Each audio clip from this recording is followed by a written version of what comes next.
Mais le Mali a fait très mal au terreau. Les apatrides et les médias français sont bien silencieux depuis cet après-midi concernant la suite des événements. Les terreaux ont été encerclés lors de l'opération de ratissage menée à Konna. L'armée malienne, appuyée par les forces russes, a lancé une offensive féroce afin d'éliminer les terreaux retranchés dans la zone. Ils ont bouclé le périmètre et coupé toutes les voies de repli, tandis que l'aviation malienne a mené des frappes chirurgicales contre les positions fortifiées de l'ennemi. À Néfis, les terreaux ont été matés par les bombes maliennes. Et comme toujours, c'est la même stratégie. Leurs trolls qui vivent uniquement sur le net déclenchent immédiatement ce matin une campagne de propagande affirmant que telle ou telle ville est tombée sans même comprendre ce que signifie réellement la chute d'une ville.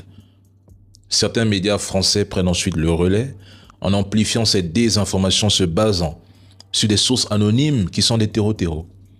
Puis lorsque les FAMA et les Russes déclenchent le feu du ciel, les terreaux sont éliminés par dizaines ou prennent la fuite pour sauver leur vie. Pourtant, le nombre de terreaux neutralisés n'est jamais relayé par ces mêmes médias français, qui ne mettent presque jamais en avant les succès militaires des armées de l'AES, et ça ne choque plus personne.